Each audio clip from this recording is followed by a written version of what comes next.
নমস্কাৰ এই মুহূৰ্তত জনাইছো অসমৰ প্ৰত্যেকগৰাকী জনসাধাৰণৰ বাবে কেইবাটাও গুৰুত্বপূৰ্ণ খবৰ। আজি হৈছে 19 জুন। আজিৰ দিনটোতে অসমৰ লগতে ভাৰতবৰ্ষৰ বিভিন্ন প্ৰান্তৰ পৰা কেইবাটাও গুৰুত্বপূৰ্ণ খবৰ যুগুত কৰা হৈছে। এই মুহূৰ্তত জনাইছো আজিৰ প্ৰথমটো খবৰেই ৰাজ্যবাসীৰ বাবে এটা ডাঙৰ খবৰ। দেশত আহি গ'ল তিনিখন নতুন আইন। 1 জুলাইৰ পৰা দেশত বলবৎ হ'ব এই তিনিখন আইন। দেশত অন্ত পৰিব IPC আৰু CRPC, ভাৰতীয় ন্যায় সংহিতা, ভাৰতীয় নাগৰিক সুৰক্ষা সংহিতা আৰু ভাৰতীয় সাক্ষ্য আইন।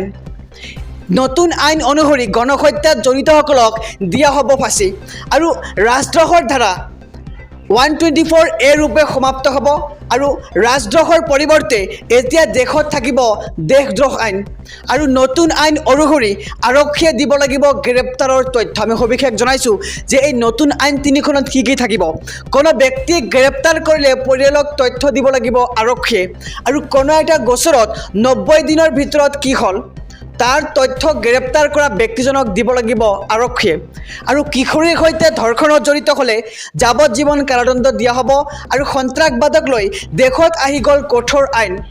মানৱ অধিকাৰৰ নামত সন্ত্ৰাসবাদক এতিয়াৰে পৰা দিব নোৱাৰিব নিৰাপত্তা আৰু ইয়াৰ উপৰিও আছে কেইবাটাও নতুন নিয়ম এই আইনখনত আৰু গণধৰ্ষণৰ ঘটনাত থাকিব মৃত্যুদণ্ডৰ শাস্তি আৰু যৌন নিৰ্যাতনৰ বলি হোৱা ভুক্তভোগীৰ ভাষ্য ভিডিঅ' ৰেকৰ্ড কৰাটো বাধ্যতামূলক আৰু সকলো ধৰণৰ ডিজিটেল তথ্য আদালতত গ্ৰহণযোগ্য হ'ব।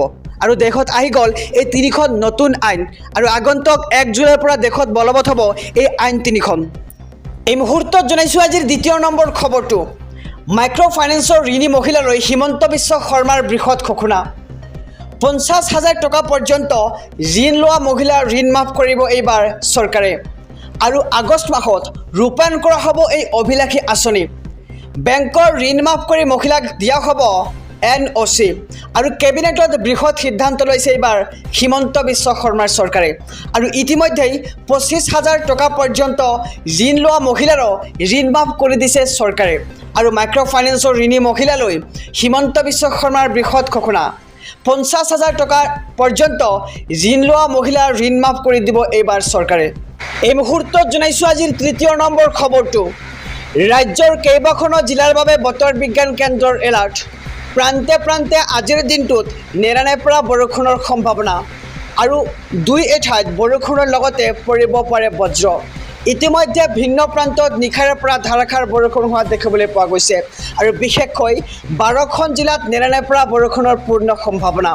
ধুবুৰী কোকৰাঝাৰৰ বাবে জাৰি কৰা হৈছে অৰেঞ্জ এলাৰ্ট, লগতে ধুবুৰী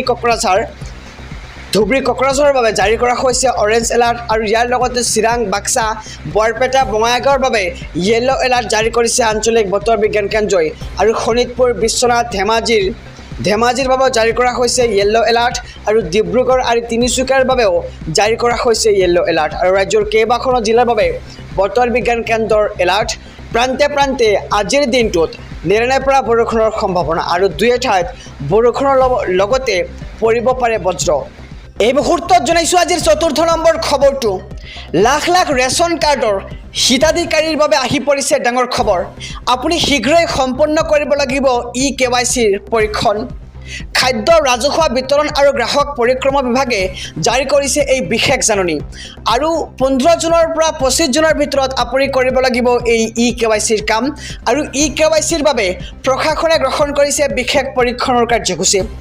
খাদ্য সুৰক্ষা আইনৰ অধীনৰ প্ৰক্ৰিয়াত হিতাধিকাৰীৰ প্ৰমাণীকৰণৰ অৰ্থে এই কাৰ্যসূচী গ্ৰহণ কৰা হৈছে আৰু ৰেচন কাৰ্ডৰ হিতাধিকাৰীৰ বাবে বাধ্যতামূলক কৰা হৈছে এতিয়া KYCৰ পৰীক্ষণ আৰু ৰেচন কাৰ্ডৰ জৰিয়তে নিয়মীয়াকৈ বিনামূলীয়া চাউল পাবৰ বাবে শীঘ্ৰেই কৰক আপুনি KYCৰ পৰীক্ষণ।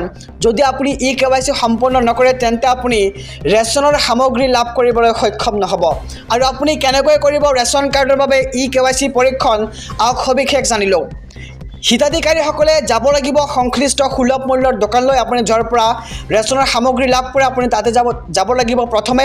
ইয়াৰ পিছত সুলভ মূল্যৰ দোকানত উপলব্ধ আছে এটা POS মেচিন আৰু POS মেচিনত দিয়ক আপোনাৰ আঙুলিৰ ছাপ আৰু সকলো সুলভ মূল্যৰ দোকানলৈ এই নিৰ্দেশনা জাৰি কৰিছে প্ৰশাসনে আৰু 15 পৰা 25 জুনৰ ভিতৰত সকলো দোকানীয়ে ল'ব লাগিব হিতাধিকাৰীৰ আঙুলিৰ ছাপ আৰু ৰেচন কাৰ্ডৰ হিতাধিকাৰীসকলৰ বাবে আহি পৰিছে এটা ডাঙৰ খবৰ যে ৰেচন কাৰ্ডৰ হিতাধিকাৰীসকলে ই-কেৱাইচিৰ কাম সম্পূৰ্ণ কৰিব লাগিব আৰু এই খবৰটো আমি সবিশেষ জনাইছোঁ আমাৰ সমূহ দৰ্শকক যে আপোনালোকে 15 পৰা 25 দিনৰ ভিতৰত কৰিব লাগিব এই ৰেচন কাৰ্ডৰ গুৰুত্বপূৰ্ণ কাম। অসমত মন্ত্ৰীসভাৰ গুৰুত্বপূৰ্ণ ৰদবদল।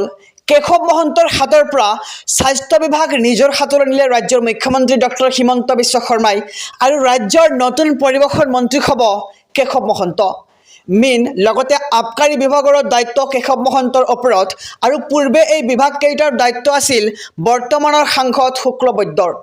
আৰু পূৰ্বৰ দৰে বিজ্ঞান আৰু প্ৰযুক্তিবিদ্যা তথ্য প্ৰযুক্তি থাকিব কেশৱ মহন্তৰ হাতত আৰু কেশৱ মহন্তৰ হাতৰ স্বাস্থ্য পৰিয়াল আৰু কল্যাণ স্বাস্থ্য শিক্ষা মুখ্যমন্ত্ৰীৰ হাতলৈ। লগতে পুনৰবাৰ জনাইছোঁ যে অসমত মন্ত্ৰীসভাত গুৰুত্বপূৰ্ণ ৰদবদল হৈছে আৰু কেশৱ মহন্তৰ হাতৰ পৰা স্বাস্থ্য বিভাগ নিজৰ হাতলৈ নিলে ৰাজ্যৰ মুখ্যমন্ত্ৰী ডক্টৰ হিমন্ত বিশ্ব শৰ্মাই।